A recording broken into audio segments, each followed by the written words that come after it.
महालक्ष्मी च विद्महे विष्णुपत्न्यै च धीमहि तन्नो लक्ष्मी प्रचोदयात्। राधे राधे मेरे प्यारे भाइयों बहनों माताओं व बंधुओं, संस्कार की बातें चैनल में आपका स्वागत है।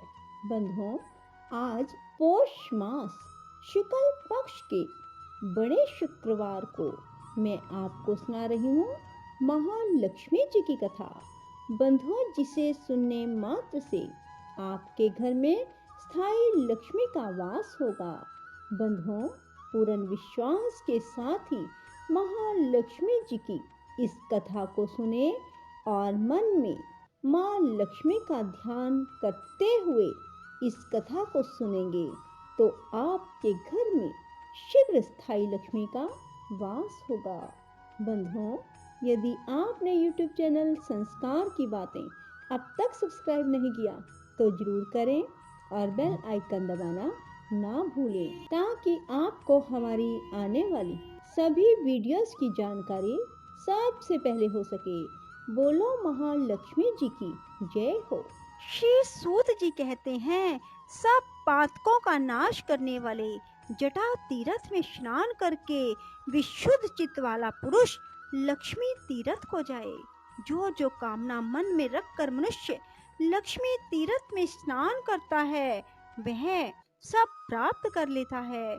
लक्ष्मी तीर्थ बड़ा भारी दरिद्रता की शांति करने वाला, महान धन धान्य की समृद्धि देने वाला, बड़े बड़े दुखों का नाश करने वाला, महान वैभव को बढ़ाने वाला है। वह स्वर्ग और मोक्ष देने वाला, महान ऋण से छुटकारा दिलाने वाला, श्रेष्ठ पुत्र प्रदान करने वाला है। ब्राह्मणों, इस प्रकार यह लक्ष्मी तीर्थ का महात्म बतलाया गया है। इस तीर्थ में स्नान करने के बाद अग्नि तीर्थ को जाए, वह महापुण्य में और महापातकों का विनाशक है। पूर्व काल में रावण को उसकी सेना सहित मारकर विभीषण को लंका का राजा बनाकर दशरथ नंदन श्री रामचंद्र जी जब सीता और लक्ष्मण के साथ सेतु मार्ग से गंधमादन पर्वत पर आए, तब लक्ष्मी तीर्थ के किनारे ठहरकर उन्होंने देवताओं, ऋषियों और पितरों के समीप वहां अग्निदेव का आवाहन किया। तब लक्ष्मी तीर्थ से कुछ दूर पर अग्निदेव महासागर से ऊपर उठे और मानव रूपधारी श्री रघुनाथ जी को देखकर इस प्रकार बोले, राम, राक्षसों को भय देने वाले महाबाहु श्री राम, आपने जो रावण का वध किया है वह जानकी जी के पातिव्रत्य धर्म के बल से ही संभव हुआ है। यह बात सत्य है, सत्य है, सत्य है। ये साक्षात जगन माता लक्ष्मी है। इन्होंने लीला के लिए मानव शरीर धारण किया। जब आप देव शरीर में स्थित होते हैं तब ये भी दिव्य देह से आपकी सेवा करती हैं। आपने मानव शरीर धारण किया है, इसलिए ये भी मानव कन्या के रूप में प्रकट हुई हैं। आप भगवान विष्णु के शरीर के अनुरूप ही ये भी शरीर धारण कर लेती हैं।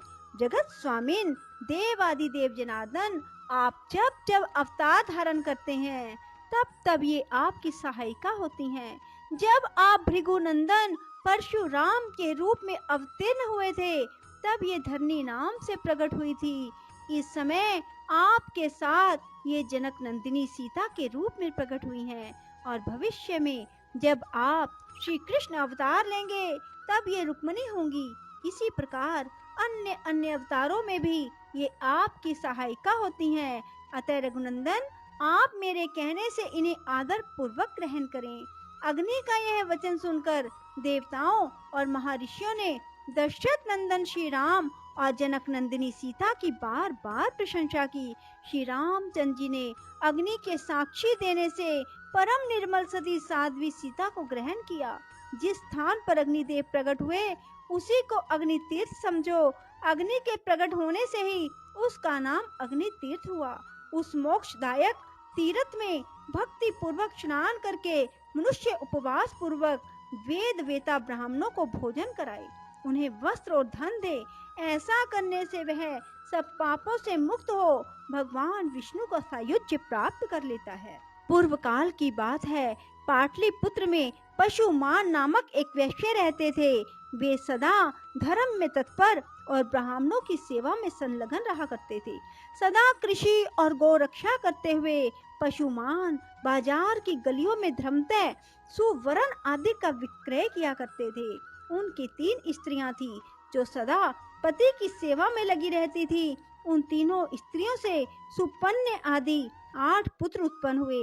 वे जब 5 वर्ष के हो गए तब उन्हें कर्तव्य की शिक्षा दी जाने लगी।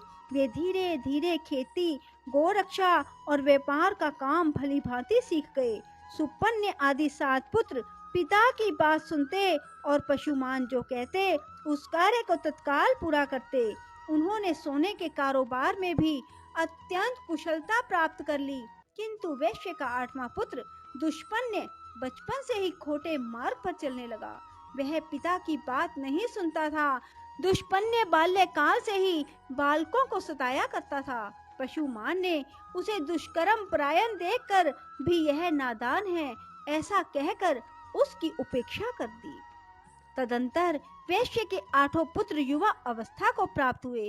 8वां पुत्र दुष्पन्य नगर के बालकों को दोनों हाथों में पकड़ लेता और कुआं, नदी या तालाब में फेंक देता।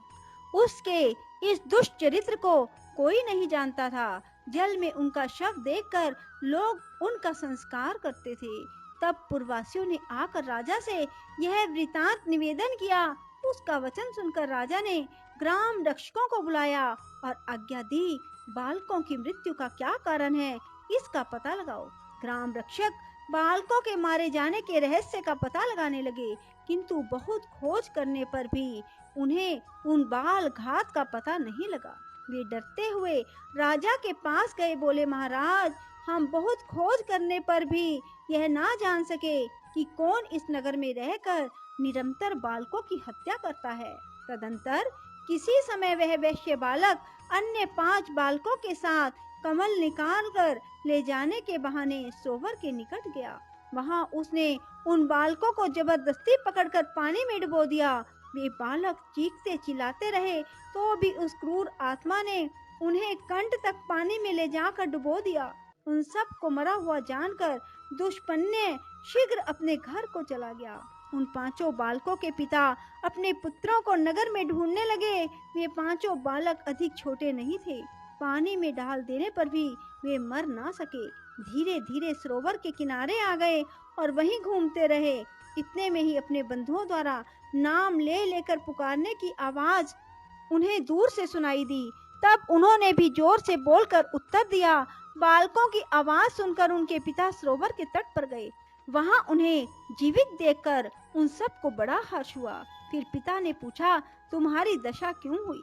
तब बालकों ने दुष्पन्य के उस दुष्कर्म का वृतांत अपने बंधुओं को कह सुनाया। यह बात जाकर पूर्ववासियों ने राजा को इसकी सूचना दी। राजा ने पशुमान को बुलाकर कहा, पशुमान, यह नगर बहुत से बालकों से भरा पूरा रहा है, किंतु तुम्हारे दुरात्मा पुत्र ने इसे प्राय सूना कर दिया।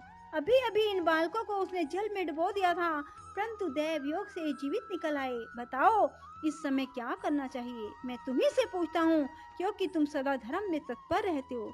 राजा के ऐसा कहने पर धर्मज्ञ पशुमान ने कहा, राजन, जिसने सारे नगर को सूना कर दिया वह वध के योग्य है। इस विषय में कुछ पूछने की बात नहीं। यह अत्यंत पाप आत्मा मेरा पुत्र नहीं, शत्रु ही है, जिसने इस नगर को बालकों से खाली कर दिया। उस दुष्ट के उद्धार का मुझे कोई उपाय नहीं दिखाई देता। मैं सच कहता हूँ, इस दुष्ट आत्मा को प्राण दंड दिया जाए। पशुमान का यह वचन सुनकर समस्त पूर्ववासी पशुमान की प्रशंसा करते हुए राजा से बोले, महाराज, इस दुष्ट को मारा ना जाए, अपितु चुपचाप नगर से निकाल दिया जाए।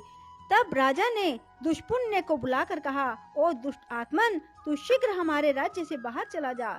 यदि यहाँ रहेगा तो मैं तेरा वध कर डालूंगा। इस प्रकार डांट कर बताकर राजा ने दूतों द्वारा उसे नगर से निर्वासित कर दिया। तदंतर दुष्पुण्य भयभीत हो उस देश को छोड़कर मुनि मंडली से युक्त वन में चला गया। वहां जाकर भी उसने एक मुनि के बालक को जल में डुबो दिया। कुछ बालक खेलने के लिए गए हुए थे। उन्होंने उस बालक को मरा हुआ देख अत्यंत दुखी हो उसके पिता से यह समाचार कहा। तब उक्त शवा ने बालकों से अपने पुत्र के मारे जाने का समाचार सुनकर तप के प्रभाव से दुष्पुण्य के चरित्र को जान लिया और उसे शाप देते हुए कहा, अरे तूने मेरे पुत्र को पानी में फेंक कर मार डाला है, इसलिए तेरी मृत्यु भी जल में ही डूबने से होगी।